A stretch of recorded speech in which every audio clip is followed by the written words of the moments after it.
Muy buenos días, queridos idontonautas. Les saluda su amiga Diana Montoya desde el aula virtual de inteligencia dental. El día de hoy con una interesante conferencia patrocinada por nuestros queridos amigos de Neodent. Es un gusto para mí presentarles al doctor Alessandro Januario, de Brasil. Muy buenos días, doctor. Bienvenido. Buenos días. Muchas gracias por la invitación. ¿Ok? Entonces, buenos días a todos. Para mí es un honor muy grande estar acá en México para algunas charlas y también para una charla en este webinar. Muchas gracias. Vamos a hablar de hacia la excelencia estética en implantología. ¿Sí? Bueno, no pasado, el concepto de éxito en implantología era la osseointegración. Si el implante estuviese osseointegrado, ok, estaba todo correcto. Pero hoy esto no es suficiente. Para que podamos considerar como éxito, el implante tiene que estar osseointegrado, o sea, en función, por un largo periodo de tiempo y con estética. Estética es uno de los más importantes puntos para se definir el éxito en la implantología. ¿Sí? Y si nosotros pudermos buscar un sinónimo para esta estética a largo plazo en función, es estabilidad de los tejidos. Es relativamente común el paciente recibir un implante, una prótesis sobre el implante, y con el pasar del tiempo, cuando se termina el tratamiento, está todo razoablemente bien, el tiempo se va pasando, meses, años, y las cosas no se van más muy bien. Esto significa que los tejidos no están estables, esto significa que probablemente se terá un comprometimiento de la estética. ¿Sí? Entonces, ya no es más éxito. Por ejemplo, mire esta imagen, esta fotografía. Uno de los dientes es una prótesis sobre implante. ¿Pero cuál? Es difícil dizer, porque está muy bien, está muy bonito. Pero si yo ahora muestro para ustedes esta otra imagen, ahora nos fica claro cuál es el diente que se fue removido, que se fue sacado, que es el diente 21, para se poner el implante y después una prótesis sobre el implante. Ahí si yo pregunto para ustedes, de esos dientes, de esta otra fotografía, ¿cuál es el diente que está sobre una prótesis implanto soportada? Que es una prótesis implanto soportada. Está muy evidente. Este es un diente que no tiene una estética agradable, porém está osseointegrado, consegue ter función, mastigación, pero no es éxito, porque no se puede tener una situación como esa para que se considere éxito. ¿Ok? Bueno,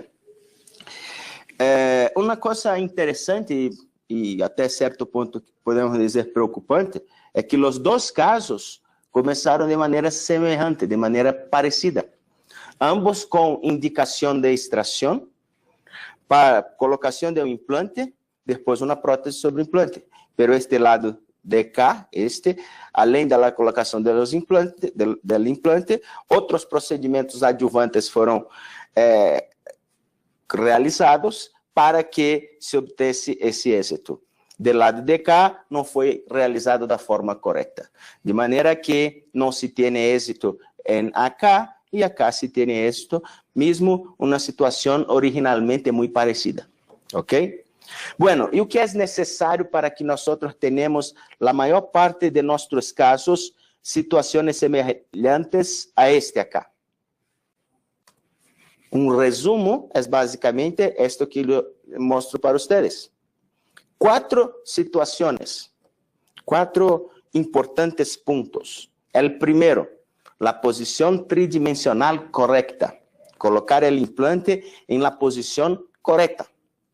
Vamos falar pouquinho disto adelante.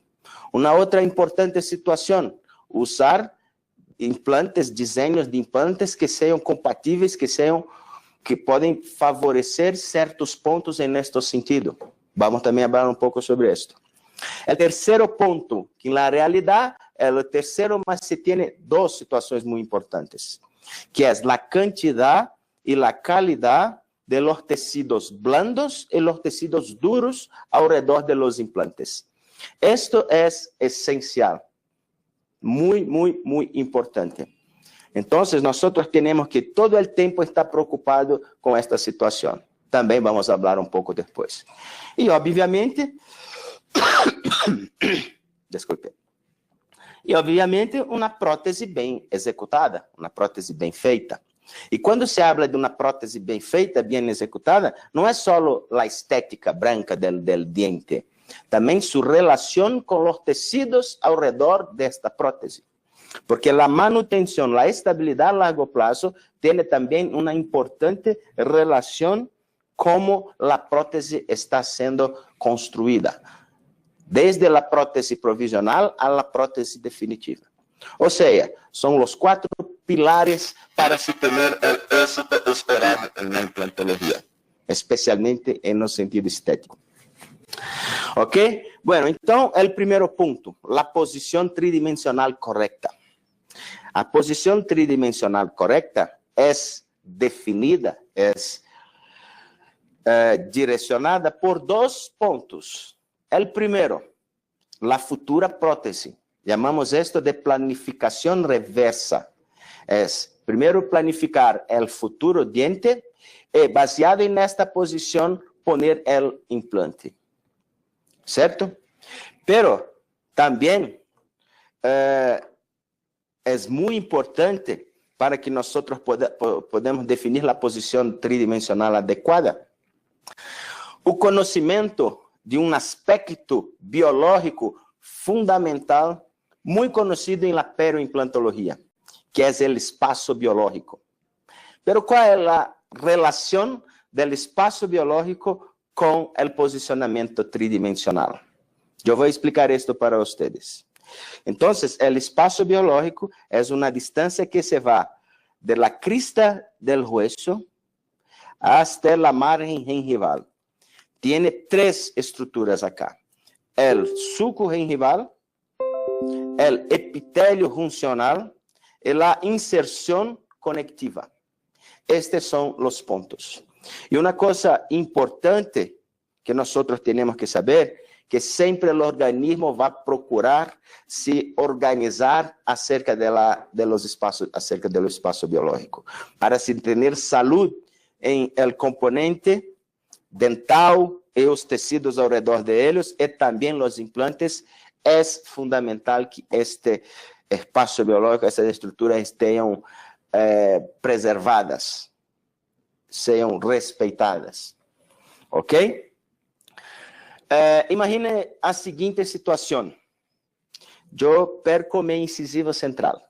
Num acidente, eu caio e quebro o dente em el nível da cresta del hueso. Eu vou para um excelente dentista que consegue fazer um excelente trabalho e coloca uma prótese muito bonita, muito bem adaptada. Não é fácil, mas é um excelente dentista. Vai pôr a prótese muito bem adaptada. Pero, lembrando, o término desta restauração, desta prótese, está em nível da crista huesia, onde se estava a fratura, que eu acabei de exemplificar para vocês.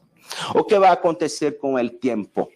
Com o passar do tempo, mesmo uma prótese muito bem adaptada, com bastante segurança, eu hablo para vocês que se vai perder o hueso. O hueso se vai reabsorver, pois, como eu falei anteriormente, é uma necessidade, uma tentativa das estruturas do espaço biológico se adaptarem a esta nova situação que não é boa para ele. Uma forma que o organismo se encontra para isto é reabsorver parte do tecido hueso para a adaptação, especialmente das fibras do tecido conectivo. ¿Certo? Pero qual é a relação de esto com implantologia? Aí eu vou explicar isso e depois volver à questão do posicionamento tridimensional, falando um pouco de los desenhos de los implantes. Los desenhos de los implantes influencia la pérdida de hueso, ¿cierto? Bueno, esto es un diseño, podemos decir que es un diseño tradicional del implante, vamos a llamar de implantes convencionales, que son implantes de conexión hexagonal externa, y la relación con el componente protésico está en lo mismo nivel. No tiene divergencia, no tiene desvío. Están en el mismo nivel. La plataforma del implante y el componente. Esto es el tipo de implante que llamamos de convencional. Bueno, se imagine que esta línea acá sea la línea del hueso. Vamos a poner el implante como ustedes están mirando en esta fotografía. Pasado el periodo de osintegración, se va a poner una prótesis. Perfecto, se hace la prótesis, todo bien. El paciente vuelve a su consultorio meses después, un año después, hace una radiografía y la situación es algo más o menos como esto. El proceso que ocurrió acá se llama saucerización o craterización. Es una pérdida de hueso alrededor de la plataforma de implante que acontece de manera até certo ponto natural, esperada, né? Pero que se puder ser evitada, penso que é melhor, não? E por que isto acontece? Agora está na hora de relembrarmos o exemplo que eu dei para mi diente. É algo parecido. Apesar de las estruturas periodontales e perimplantares serem histologicamente um pouco diferentes, em alguns aspectos têm um comportamento um pouco parecido. Como acá, em la relação da prótese e a plataforma do implante, se tem micromovimentos, especialmente neste desenho de implante, acúmulo de bactéria, situação parecida com a agressão que se tem quando se faz uma prótese sobre diente muito acerca da crista do hueso, o organismo se encarrega de organizar-se, especialmente as estruturas do espaço biológico, para ter esta adaptação. Correto? Então, isto é, como eu falei até certo ponto, fenômeno tido como natural. Muitos anos atrás, né, talvez 20 anos atrás, eu comecei a usar, em alguns casos, este desenho de implante acá. Este desenho de implante se chama hoje implante tissue level.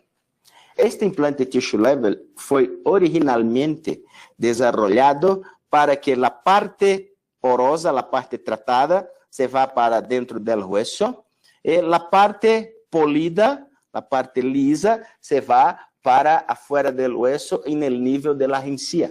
Del nível de los tecidos blandos, mejor. ¿Cierto? Ok. Me recuerdo que nestes anos, 18, 20 anos atrás, quando o consultor da companhia ia a mi consultório para dizer que eu deveria usar seus implantes, ele me dizia que tinha duas vantagens muito grandes em uma situação desta comparada a esta. E que vantagens seriam estas? O implante... vamos volver. El implante tissue level não apresentava pérdida de hueso muito extensa. Na realidade, muitos trabalhos, muitos casos nos mostravam que a pérdida de hueso era muito controlada. Às vezes não tinha perda de hueso. ¿Sí? E uma outra coisa também é que, pensando 20 anos atrás, a maioria dos casos se hacía colocando o implante na primeira etapa cirúrgica, esperava a integração, hacía-se uma segunda etapa cirúrgica para expor o implante. Pero em este desenho de implante foi idealizado originalmente para não se fazer a segunda etapa cirúrgica. Então, essas são... Desculpe-me. Estas são as vantagens apresentadas pelo consultor da companhia. E eu sempre gosto de perguntar, é verdade? O que as vantagens que o consultor nos dizia são verdades? É verdade? A resposta é parcialmente sim. Porque se você coloca o implante da forma como ele foi desenhado, concebido, como está aqui, certamente terá muito pouca perda de hueso e será muito fácil já não ter necessidade de fazer a segunda fase cirúrgica. Pero o problema é que, com o passar do tempo, especialmente en el segmento estético, a veces, haciendo la cirugía como está siendo demostrada acá y da forma como se foi originalmente desarrollado, se pode ter alguns tipos de problemas estéticos, como, por exemplo, a exposição de parte do colar metálico da plataforma do implante. Então, para minimizar este problema e para que nós podamos ter resultados estéticos favoráveis também, uma opção era poner o implante ligeiramente apical, fazendo um pequeno desgaste do hueso, enfim, poner em la posição. Haciendo isto, o comportamento de los tecidos ao redor da plataforma de implante se vai um pouco parecido com este desenho de acá. Acá se tem a vantagem de ser uma conexão cônica, infiltrado inflamatório mais parecido com situações de normalidade, pero também, quando se hace isso, tem uma perda de hueso. Alguns anos depois, novos implantes foram apresentados ao mercado com características especiais. Quais são as características especiais? Plataforma switching e conexão cônica, chamada conexão conimorso. Então, desenhos como esse, que se tem plataforma switching e conexão cônica, estudos, experiência clínica de muitos profissionais têm mostrado que, mesmo se estes implantes são colocados um pouquinho intraósseo, tem uma perda de hueso menor, bastante menor, consideravelmente menor que as outras duas situações. Isto especialmente por las características de conexão cônica, que são dois cones, cone macho dentro de cone fêmea, em que se tem uma adaptação, uma relação mais efetiva, o que promove menos micromovimentações, diferente do que acontece por acá. Outra situação também importante é a plataforma switching, que é o desnível do componente protésico comparado com a plataforma do implante. Vamos falar um pouquinho disto. Mire, acá temos um esquema de um implante hexágono externo, um hexágono interno. Acá um implante conimorse e acá uma micrografia também de um implante conimorse mostrando uma muito boa relação entre o componente e o implante. Um grupo de professores da Universidade de Frankfurt, Zipri e colaboradores, desenvolveram uma metodologia de pesquisa bastante interessante que nos mostra de maneira muito simples e clara o que se passa em termos de micromovimentação quando se tem implantes cônicos comparado com implantes que não são cônicos, hexágono externo, hexágono interno. Não cônicos em termos do corpo externo do implante, pero cônico em termos de la conexão. Se mirar acá, o que fizeram? Colocaram implantes em um corpo de prova, colocaram o componente, deram o torque adequado, direcionado por la companhia, e fizeram uma força axial, simulando a mastigação. E mire que acá, um implante de hexágono interno, que se passa acá. Mire que se abre acá. Agora, de outro lado, dois implantes que são conexões cônicas, que são conomorso, não tem isto. Então, são conexões mais estáveis, que têm menos micromovimentação. E isto machuca ou causa menos distúrbios a la região del hueso em comparação com a plataforma do implante. Isto vai ter menos agressão, vai ter menos problemas de reabsorção do hueso. Ok? Então, fazendo resumo, qual a relação do espaço biológico com a posição tridimensional? Obviamente, a posição tridimensional deve ser direcionada por la futura prótese, pero tiene que respeitar a questão de possível perda de hueso em função de adaptação do espaço biológico. Esto significa, cuando nosotros estamos hablando nesse contexto em desenho de implantes, que a utilização de implantes, plataforma switching, conexão cônica, tendem a nos apresentar resultados em termos de perda de osso melhores que os implantes convencionais, porque a adaptação do espaço biológico em função de menos micromovimentação por la conexão cônica e um pequeno maior, mais grande, distanciamento da crista del hueso com a relação do componente da prótese no sentido horizontal, isto tende a nos apresentar resultados de menor perda de hueso. Certo?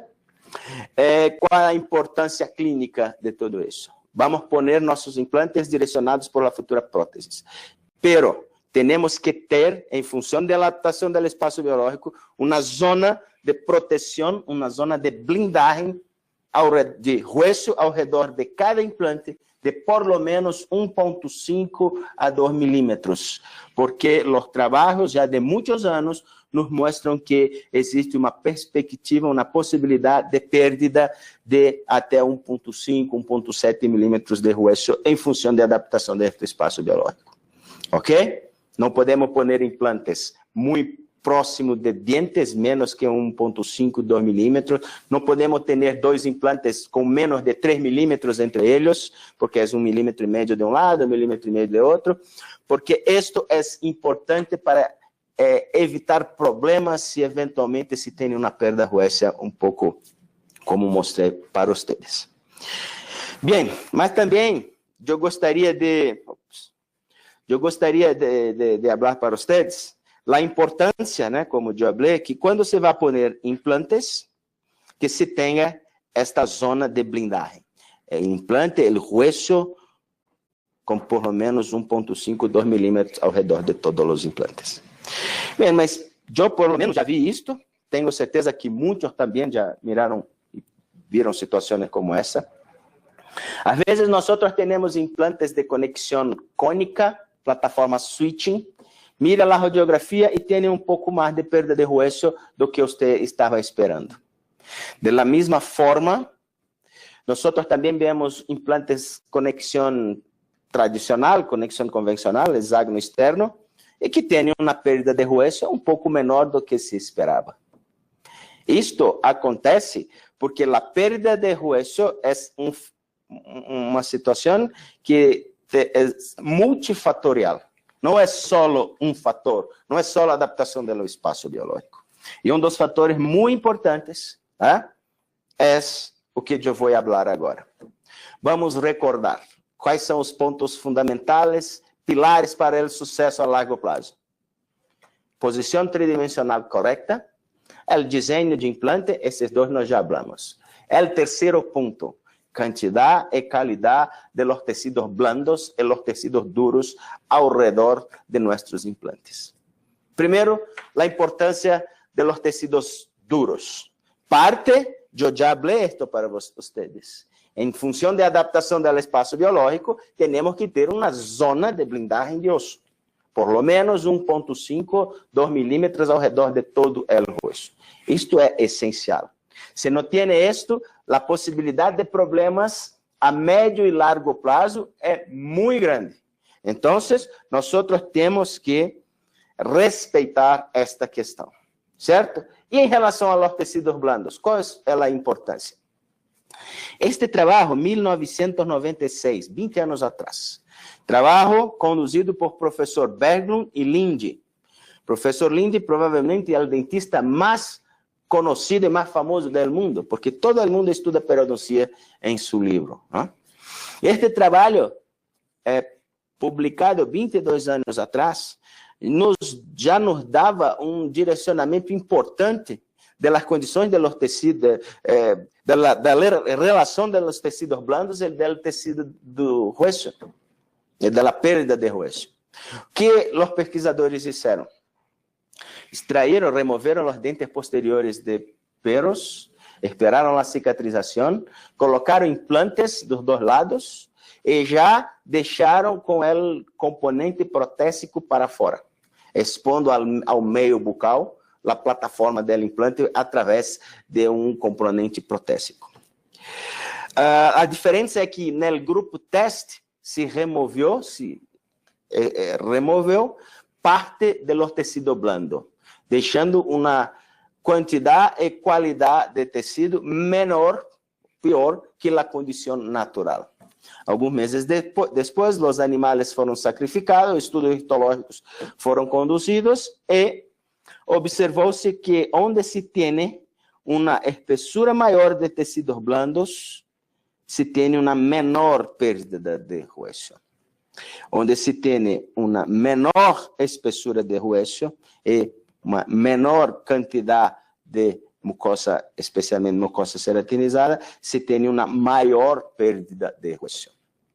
E é interessante que por muitos anos, apesar de trabalho muito importante como esse, por muitos anos não se tem dado tanta importância à qualidade dos tecidos blandos para a estabilidade a largo prazo. Há alguns anos atrás, né, ou melhor, há de poucos anos para cá, que tem sido dado mais importância nesse sentido. Por exemplo, este é caso que eu tratei em minha clínica particular. 5 implantes entre os mentonianos para receber uma prótese total fixa. Isso chamamos de protocolo Brånemark. Mire que, ao redor destes 4 implantes, a pérdida de hueso é bastante pequena, não? Pero acá, mire a diferença, a quantidade de perda de hueso. Vamos fazer uma analogia com a situação clínica. O que se tem de diferente acá? Este implante comparado com os outros. O paciente é o mesmo, a capacidade de higienização é a mesma, pero acá não se tem quantidade nem qualidade de mucosa. Não se tem mucosa ceratinizada adequada e não se tem uma espessura adequada. Não posso dizer que é exclusivo por isso, mas nos dá direcionamento importante. Aí agora vamos discutir esse assunto através desse trabalho de professor de Lituânia, que tem uma linha de pesquisa muito interessante, uma linha de investigação muito interessante, que é o professor Tomas Linkevičius. Suas pesquisas, seus trabalhos têm sido conduzidas com a intenção de mostrar a influência da espessura de los tecidos blandos e a perda de hueso ao redor de implantes com diferentes desenhos e diferentes abordagens cirúrgicas.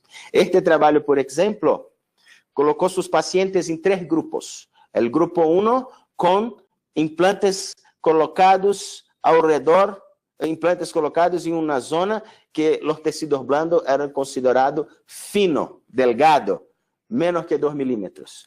O outro grupo, grupo 2, o implante colocado em uma zona que o tecido blando é grueso, mais que 2 milímetros. ¿Sí? E o terceiro grupo, também biotipo tecido blando fino, delgado, pero en la colocación de los implantes se hace la modificación de este biotipo, la modificación del espesor, asociando un sustituto de tecido conectivo para aumentar la espesor. E a conclusão deste trabalho, que é muito semelhante com outros de seu mesmo grupo, mostram que quando se tem biotipo fino, se perde mais hueso do que quando se tem o biotipo espesso, independente de los desenhos do implante.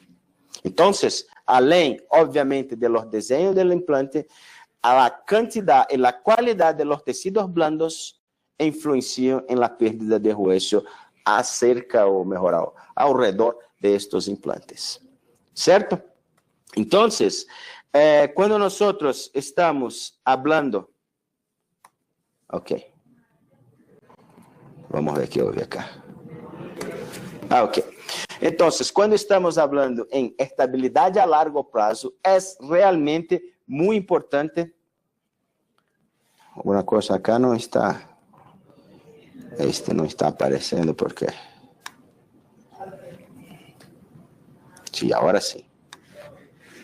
Ups.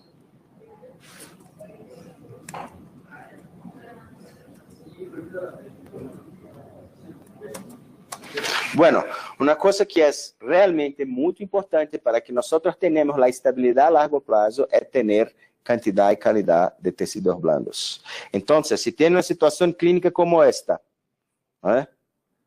que no se tiene tejidos blandos en cantidad y calidad adecuada, es importante y necesario que se hace la modificación, colocando, por ejemplo, un injerto de tejido conectivo, injerto gengival libre, caso este conducido por mi gran amigo Dr. Washington. La colocación de los tejidos acá. La situación algunas semanas después. El implante ahora todo circulado por tejido en cantidad y calidad. Es la prótesis con perspectiva de estabilidad a largo plazo. Esto es importante, que acá, por ejemplo, es muy común e importante también en el segmento posterior. Pero cuando se habla en el segmento anterior, especialmente cuando ainda se tiene el diente, tenemos más factores que precisam ser analisados. Por ejemplo,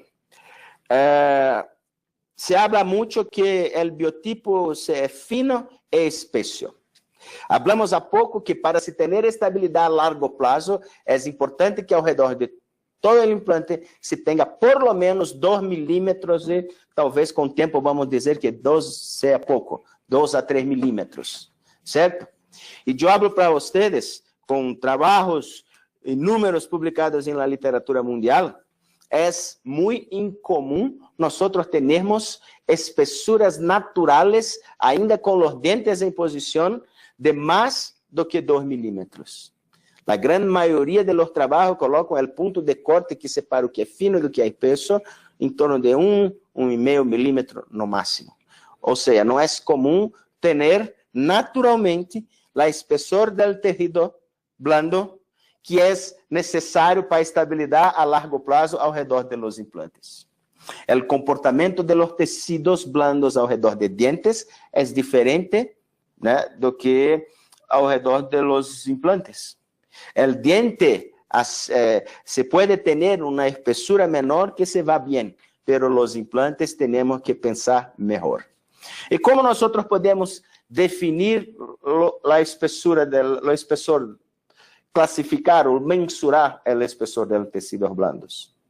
Este trabalho de 2010, publicado pelo professor Kahn, dos Estados Unidos, mostra 3 maneiras de se avaliar o biotipo. A primeira é uma avaliação visual, em que você tem dientes mais triangulares, festonado gengival mais evidentes, papilas mais alongadas, normalmente associada a biotipo fino. Quando se tem um biotipo mais plano, papilas menos alongadas, normalmente está se associando a biotipo espesso. Pero isto é razoavelmente subjetivo. Outra maneira, introduzir a sonda periodontal no suco gengival, se por transferência se mira a sonda, é um biotipo fino. Se não mira, é um biotipo grueso. Isto também tem um certo grau de relatividade. É outra forma que o professor Kahn mostrou em seu trabalho, esta não tem dúvida, pero para fazer a medição, tem que sacar o diente, que é usar, por exemplo, um espessímetro digital e mensurar efetivamente o espessor do tecido blando. Este sim é objetivo, pero não é muito usual previamente, não se pode usar previamente a extração do diente, não?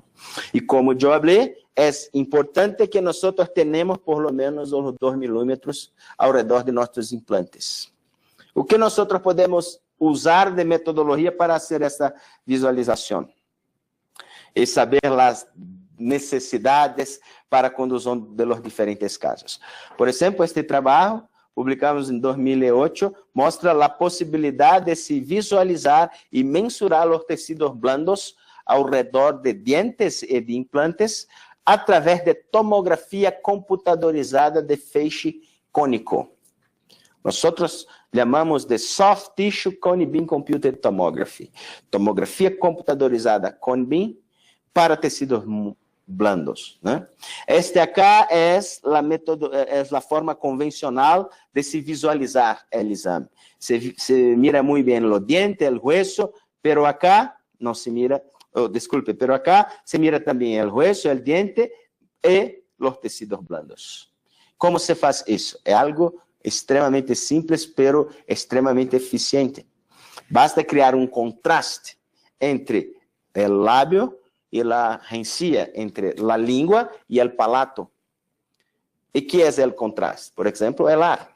Então, se nós ponemos esse espaçador, esse spandex, se pode ter uma visualização e, consequentemente, uma mensuração dos tecidos e tomar a decisão mais correta. E, mais uma vez, vou falar para vocês. Não é comum, podemos dizer que é raro, que ter 2 milímetros de maneira natural de tecidos blandos ao redor de dientes. E vamos discutir a consequência de esto em alguns minutos. Bueno, então, posição 3D, desenho de implante, quantidade e qualidade de tecido blando e de hueso. Isto penso que está bastante discutido acá. Pero, em nossa prática clínica, eu penso que de muitos colegas odontólogos do mundo, é cada dia mais comum, mais frequente, poner implantes em uma área que você vai extrair o diente. No passado, a maioria dos pacientes chegavam ao consultório sem o diente. Hoje, os dentistas clínicos provavelmente já perceberam que a melhor pessoa para sacar o diente é quem vai poner o implante. Então, nós temos que também pensar nisto, nesta situação, porque isto é, por lo menos para mim, penso que para muita gente, os casos mais comuns, as situações clínicas que mais vão a nosso consultório. Né? Então, uma coisa muito importante em se tratando disto, da necessidade de extração, é todo o que foi falado anteriormente é a mesma coisa. Tem que pôr na posição tridimensional correta, tem que pensar um desenho de implante que pode nos ajudar, temos que ter tecidos blandos e tecidos duros em quantidade e qualidade. Pero a diferença é que acá o desafio é muito mais grande. Por exemplo, a posição tridimensional é mais difícil, porque tem já um buraco, um erro, para você vai pôr ele, e normalmente o buraco não vai coincidir, o alvéolo não coincide com a posição tridimensional ideal dos implantes. Então, esse já é um fator, um desafio maior. E também temos que estar sempre atentos e conhecendo os aspectos biológicos do processo de reparação do alvéolo. Certo? Como é que como acontece? Este trabalho, publicado em 2012, na revisão sistemática liderada pelo professor Niklaus Lang, observou que em humanos existe uma perda de volume em espessor que vai de 30% a 60% pós-extração. Em altura, se tem uma perda de aproximadamente 10% a 20%, pero uma perda mais localizada ao centro do alvéolo, porque as posições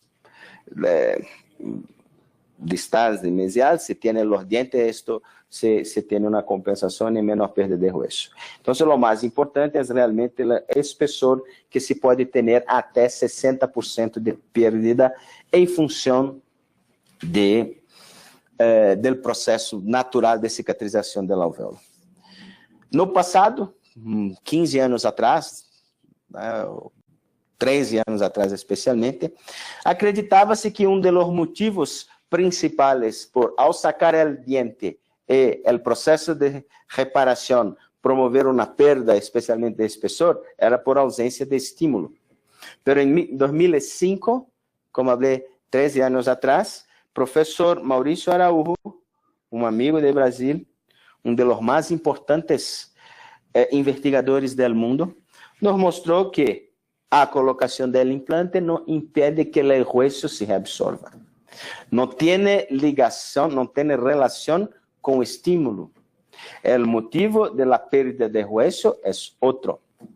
Este trabalho avaliamos 250 pacientes periodontalmente saudáveis, onde mensuramos o espessor de la tabla huesa vestibular a 1, 3 e 5 milímetros de la crista del hueso.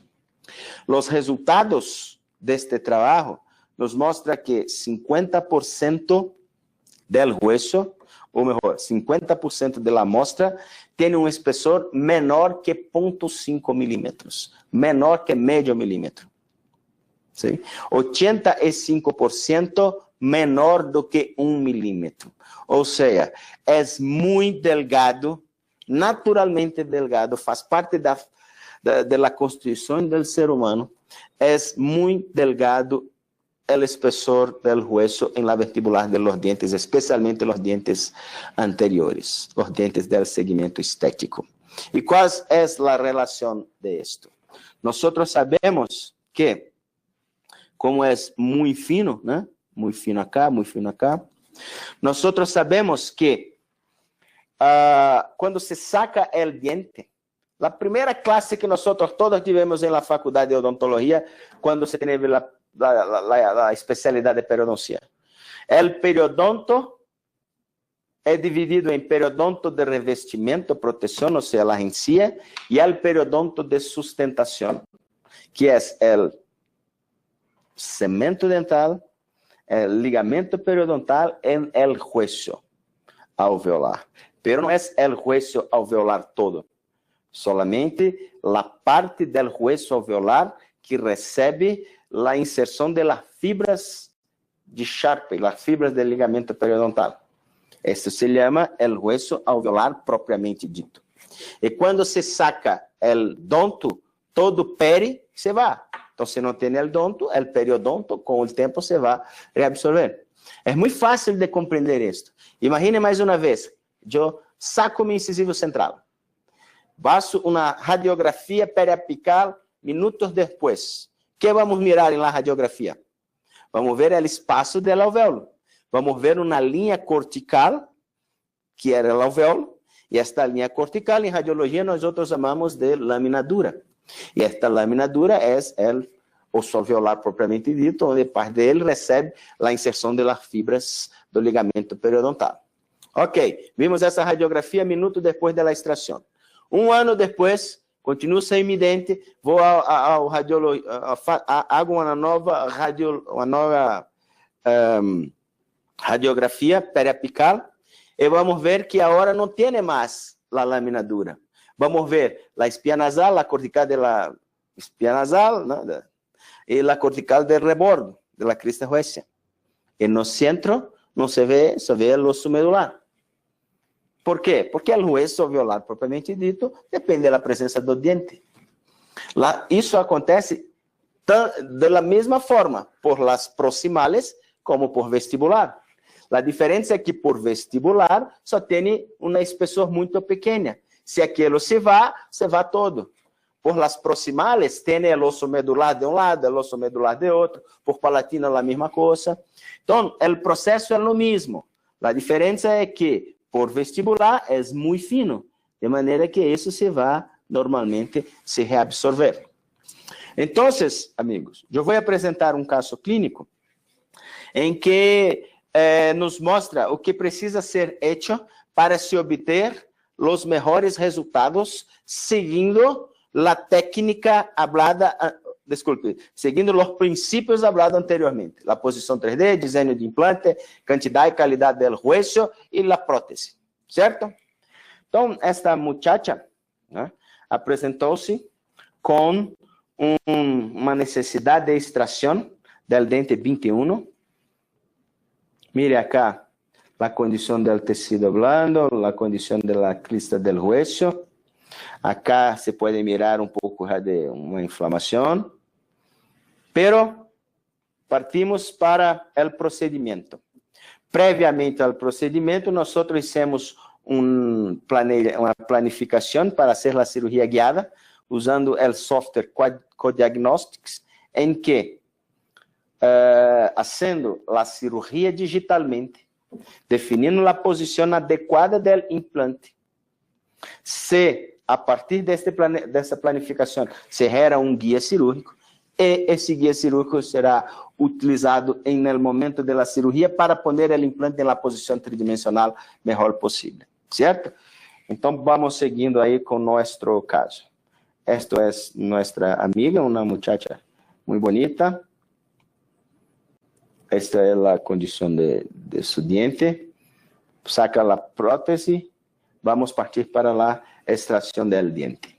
Siempre lembrando que la extracción tiene que ser lo menos traumático posible para que los tejidos blandos y tejidos duros alrededor de los dientes sean preservados en el momento de la extracción. Esto es el guía cirúrgico. Después de la extracción, hacer una avaliación del leito receptor. Observamos acá, daqui a pouco vamos ter uma imagem que vai mostrar isso muito claramente para nós. A crista del hueso vestibular está a 3 milímetros da margem gingival, que é o padrão esperado e normal do espaço biológico. ¿Sí? Se hace uma curetagem, uma limpeza muito boa do alvéolo e seguimos. Este é o guia em la posição. Se vai fazendo as perfurações, como vocês podem mirar. O implante sendo direcionado em sua posição tridimensional adequada, utilizando o guia cirúrgico. Este é para analisar a profundidade. Esto é uma que eu falei para vocês. Este instrumento é um instrumento que normalmente nós utilizamos para fazer a inserção do biomaterial entre o implante e o hueso. Entre o vestibular do implante e o vestibular do hueso. É um calcador de hueso. Y tiene marcaciones de 3 en 3 milímetros. Entonces, acá en los primeros 3 milímetros.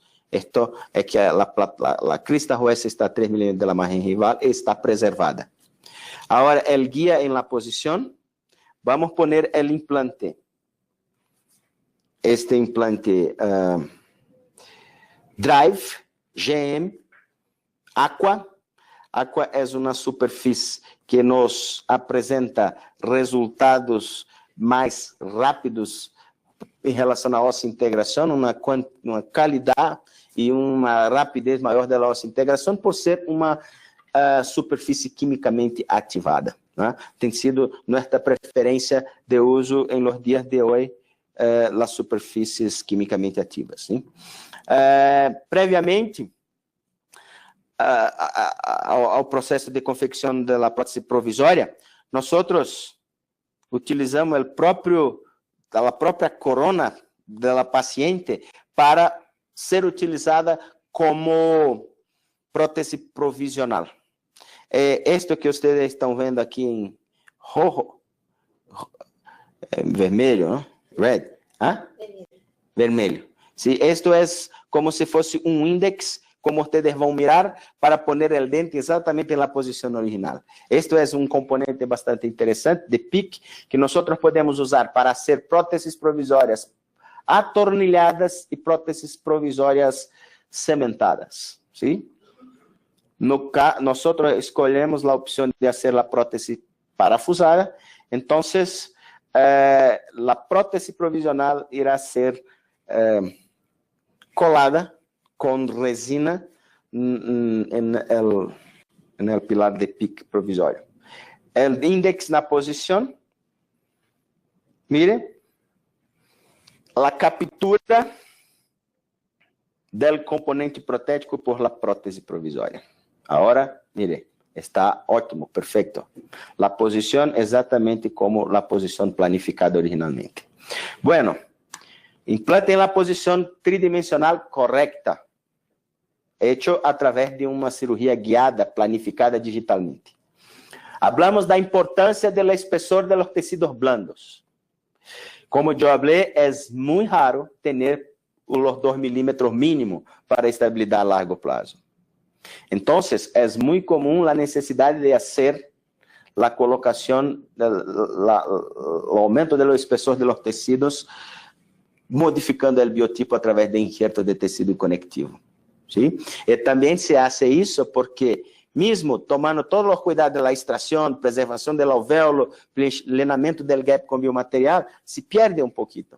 Então, o injerto de conectivo em situações como estas é importante para aumentar o espessor e para compensar o pouquinho que pode ter de pérdida, mesmo fazendo a forma adequada de preservação do alvéolo. Então, o injerto de tecido conectivo está sendo realizado. a utilización de tunelizadores para hacer el leito receptor del injerto. Vamos a remover el injerto de la región palatina, que es normalmente la área más apropiada para se remover, que se tenha uma disponibilidade maior e uma qualidade boa.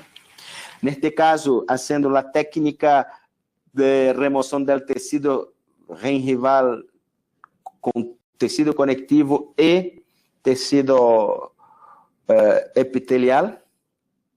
Depois, removendo o epitélio e também removendo parte do tecido gorduroso que fica próximo à lâmina própria do conjuntivo. Esta é uma técnica que é muito preconizada por professor Zucchelli, que nos mostra que se tem uma qualidade melhor do conjuntivo e não se tem pós-operatório muito pior do que a técnica, por exemplo, a técnica de sapão, que você remove só a parte interna. Certo? Então, o injerto na posição desejada. Vamos continuar com nossa cirurgia para poner em la posição correta.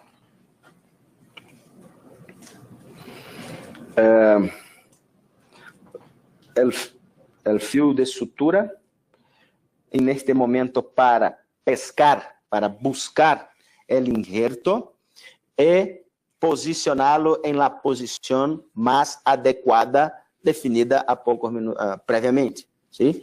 Este fio de sutura vai direcionar, vai posicionar o injerto e também nós vamos suturar, manter o injerto na posição. Isto é uma fase bastante importante. Mire, tem que ser sempre com muita delicadeza, com instrumentos adequados. Né?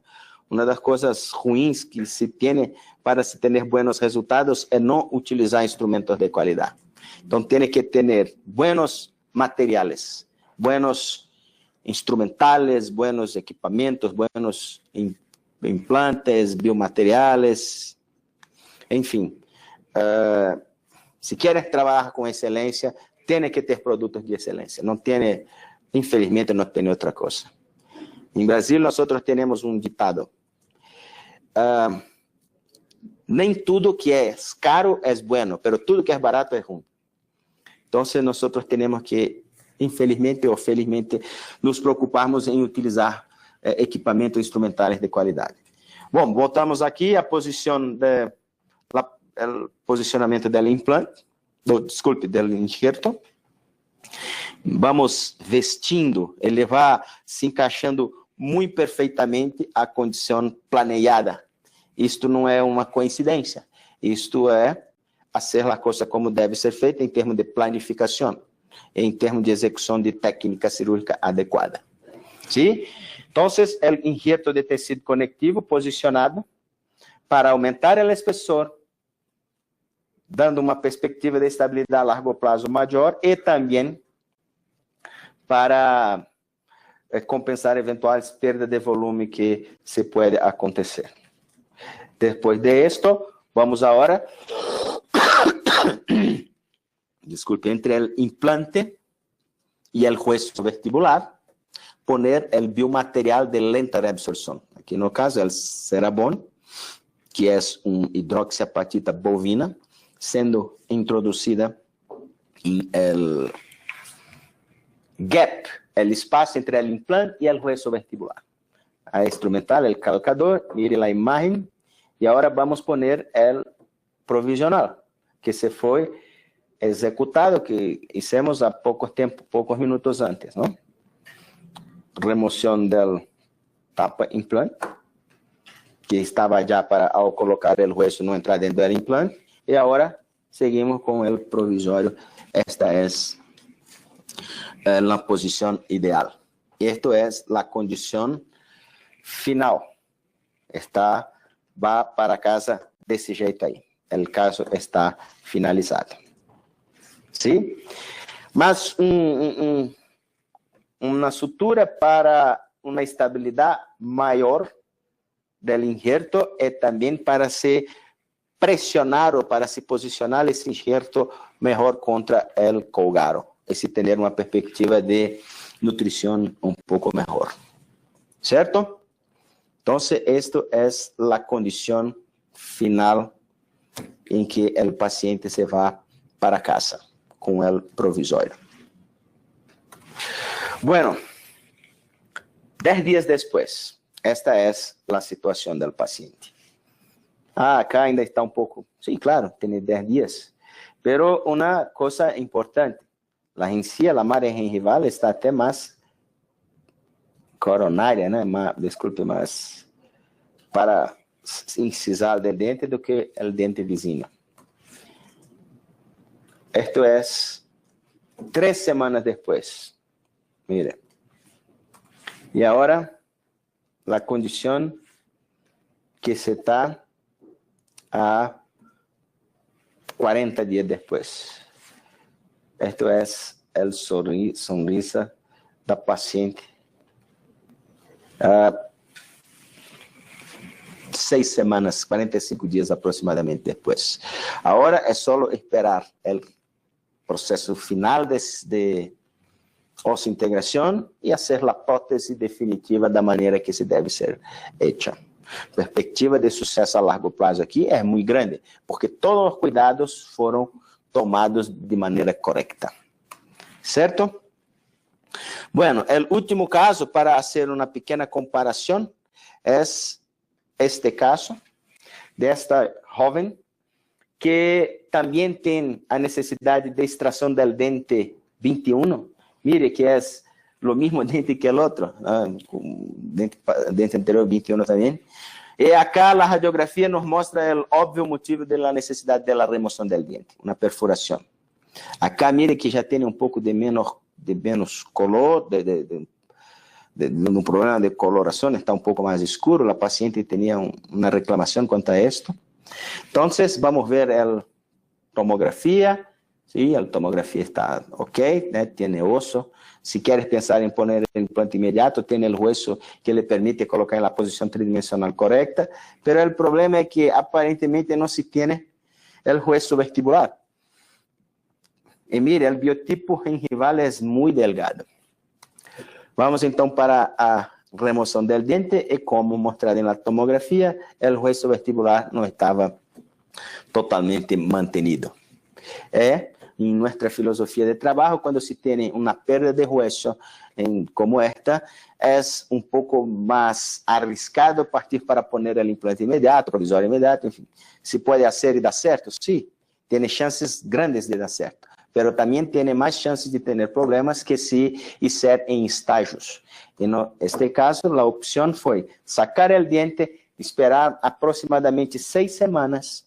Después de las 6 semanas, hacer una incisión, elevar el retalho, poner el implante en la posición tridimensional correcta, hacer la reconstrucción del tejido hueso con oso autólogo, biomaterial y membrana, es suturar. El paciente va para casa de esta manera como ustedes están mirando acá.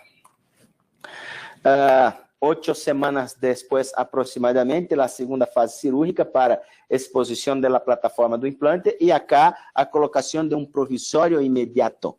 No inmediato a instalación do implante, pero inmediato a segunda fase cirúrgica. Y mire, esta es la situación con el provisorio. Essa é a situação com o provisório e esta é a situação depois da extração do dente. Mire como está aqui e mire agora. ¿Sí? Então, partiu-se para a confecção da prótese definitiva depois da osseointegração, depois da maturação do tecido blando com o provisório. E este é o caso 6 anos depois. E uma coisa muito importante que me gusta muito é sempre ter estas imagens para que nós podemos falar para nossos pacientes que o melhor foi hecho. Eu não posso dizer para meu paciente que para toda a vida vai ficar assim, mas eu posso falar para eles que, porque tem implante na posição tridimensional correta, a utilização de um implante de boa qualidade, de bom desenho, tem hueso em quantidade e qualidade, tem tecido blando em quantidade e qualidade, e a prótese foi bem realizada, bem executada. Então, a perspectiva de êxito é muito grande. Como conclusión, voltamos a nuestro primer slide, el concepto de éxito en implantología es osseointegración a largo plazo y con estética. Y lo que nosotros precisamos para esto es que los tejidos estén estables. Y la clave del éxito es esto: poner el implante en la posición correcta, tener implantes con calidad, diseños adecuados, hueso y tejido blando en cantidad y calidad y una prótesis bien ejecutada. ¿Cierto? Muchas gracias por participar. No sé, tal vez tenga preguntas. Es esto. ¿Ok? Muchísimas gracias, doctor Alessandro Januario, por esta interesante información que nos compartió el día de hoy. Justamente tenemos algunas preguntas. El doctor Manuel Canseco nos pregunta: buenos días, excelente plática, doctor Alessandro. ¿Afecta el implante a los tejidos y se rehabilita protésicamente después de un año? Correcto. ¿Afecta al implante o a los tejidos si se rehabilita protésicamente después de un año de que se colocó? No, a principio no. Si es de la forma correcta, si todo fue planeado, a principio no tiene problema, no es la condición ideal, até porque es muy malo para el paciente esperar tanto tiempo, ¿no?, para tener el diente. Gracias, doctor. Tenemos otra pregunta. ¿Después de cuánto tiempo del injerto puede colocarse el implante? Bueno, acá nosotros no hicimos, porque el tiempo es un asunto muy extenso, mas acá nosotros mostramos dos situaciones. Una de colocación del implante inmediato. Esto tiene que esperar y el injerto ser hecho junto. Entonces tiene que esperar ahí por lo menos 3-4 meses para se poner la prótesis definitiva. Entonces la pregunta de que cuánto tiempo después del injerto se puede poner el implante, para esta situación no cabe. La otra situación también fue lo que se llama de instalación precoz o temprana del implante, que se hace en estágios, en que se hace la colocación del injerto junto con el implante. De la misma forma, tiene que esperar allí por lo menos, dependiendo de la superficie de los implantes, por lo menos 2-3 meses.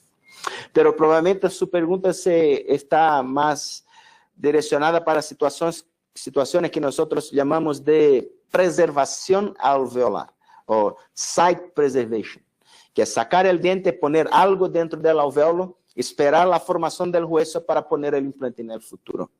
Depende del material que se ponga. Normalmente se usa biomateriales de lenta reabsorción. El tiempo estimado es no mínimo 6 meses, podendo llegar a 8 o 9 meses. Se usa osso autólogo. Lembrando que para se usar el osso autólogo, para se hacer la preservación alveolar, tiene que ser osso autólogo estruturado, preferencialmente cortical. Porque se va a usar osso autólogo particulado em chips, llenando el alvéolo, se va a funcionar muy parecido con el colágeno. No tiene la capacidad de mantener el espacio, no tiene la capacidad de compensar la pérdida de hueso que nosotros tenemos cuando usamos biomateriales de lenta reabsorción. Mas, desculpe, se usa o autólogo. En estas situaciones, usted puede instalar su implante 4 a 6 meses después. Muchas gracias, doctor. Tenemos otra pregunta y nos dice: si mi paciente está inmunocomprometido, ¿se puede hacer lo mismo del injerto y posteriormente el implante? Bueno, tiene que ver cuál es el tipo de comprometimiento inmunológico, ¿no? Tiene muchas patologías, muchas situaciones que promueven un comprometimiento del sistema inmune, ¿no? Muchas de esas situaciones son más graves do que la ausencia de diente. Tiene que primero descubrir, trabajar y pensar definir y planificar lo que se va a hacer para después pensar en colocar el implante, ¿no? Cuidar probablemente del problema de la inmunosupresión, del problema inmune. Gracias, doctor. Le manda un fuerte abrazo la doctora Norma Sánchez y lo felicita por la conferencia. Gracias. Muchas gracias. También le mandan un gran saludo desde Bucaramanga, Colombia, de parte del doctor Josfel Morales. Sí, un otro abrazo fuerte para ustedes. La doctora López pregunta, si se colocaron los implantes y no se rehabilitan protésicamente, ¿cuál sería la consecuencia? Bueno, si coloca el implante, no tiene mucho sentido poner el implante, no poner un diente, no hacer una rehabilitación encima de esto. Mas si eventualmente algo nesse sentido, si el implante está submerso, cerrado con tecido hueso, el tecido blando, no va a tener problema estar lá dentro del hueso. Por ejemplo, felizmente no es muy frecuente, mas a veces se pone el implante no está en la mejor posición, usted decide no usar específicamente aquele implante e fazer uma prótese fixa presa em outros implantes e a implante fica submerso, não vai ter um problema. Pero não tem muito sentido, explicação, ter um implante e não poner uma prótese sobre este implante. Mas não tem problema se vai ficar submerso, não? Muchas gracias. Saludos y felicitaciones del doctor Eduardo Manrique. La doctora Ruiz nos pregunta, mi duda es si en una zona anterior de un 11, si tiene pérdida ósea en palatino y tiene una cresta ósea en vestibular muy deficiente, ¿usted ve correcto colocar un implante y reconstruir? En nuestra filosofía no. Si tiene algunos factores que nos direccionan a poder o no hacer implantes de reconstrucción simultánea, implantación post-extracción, implante inmediato. La condición del hueso que va a recibir el implante, porque uno de los pilares para el suceso es poner el implante en la posición tridimensional correcta. Entonces, el remanescente hueso tiene que permitir eso. No se puede tener recesión, no se puede tener patología, especialmente patologías agudas. Y en mi manera de pensar, el hueso, especialmente el hueso vestibular, se está danificado, se está perdido, parcial o total, tiene más riesgos de problemas si hace el implante inmediato y la reconstrucción. Obviamente existen filosofías diferentes, pero este es como nuestro grupo trabaja. Gracias, doctor. El doctor Ocampo Romero pregunta, y en caso de que el paciente tenga osteoporosis, ¿cuál es el procedimiento? Osteoporosis não costuma ser um problema de contraindicação da implantologia para se poner implantes. Porque níveis, a não ser que seja um nível muito avançado de osteoporose, que não é nem muito comum, a condição del hueso, de la maxila e de la mandíbula, que são os huesos, em português hablamos ossos chatos, não sei se é a mesma, não se tem uma influência negativa da osteoporose. Pero um assunto que está muito evidente nos dias de hoje e que tem causado problemas e preocupações com os odontólogos em todo o mundo são as necroses ósseas, osteonecroses, por el uso de alguns medicamentos que influenciam no processo de reparação do hueso. E muitos desses medicamentos são usados para o tratamento de osteoporose. Então, neste caso, é uma situação muito importante a ser analisada e normalmente se contraindica a colocação de los implantes, dependendo da medicação, do tempo de uso, da posologia. Esto. Muchas gracias, doctor. Pues le mandan muchos saludos y muchas felicitaciones por su conferencia. Muchas gracias. Muchísimas gracias, doctor, por esa visita que está haciendo a México por parte de Neodent. Muchas gracias. Yo estoy contento y honrado de estar acá. Muchísimas gracias, doctor. Agradecemos a nuestros queridos amigos de Neodent, quienes patrocinaron esta interesante conferencia. Muchas gracias, doctor Alessandro Tenorio, por estar aquí en México. Está mi email allá. Si quieres, pueden mandar email. Perfecto, doctor. Muchas gracias. Gracias. Hasta la vista. Queridos idontonautas, les recordamos que con su conexión en la plataforma GoToWebinar se acredita directamente su CARI y se verá reflejado en máximo 48 horas. A quienes nos hacen favor de acompañarnos vía Facebook o YouTube, les pedimos por favor ingresar a www.inteligenciadental.com/CADI. La conferencia del día de hoy la podrán acreditar con el número 745. Les agradecemos, queridos idontonautas, que se conectan de todo nuestro país y de países hermanos latinoamericanos. Fue un verdadero placer recibirles el día de hoy en esta su aula virtual y más en el ciberespacio. Les agradecemos mucho su tiempo, confianza y preferencia. Nos encantará encontrarles próximamente en esta su aula virtual para que disfruten de las interesantes conferencias que tendremos en vivo para ustedes. Se despide su amiga Diana Montoya. Que tengan una excelente tarde. Hasta pronto.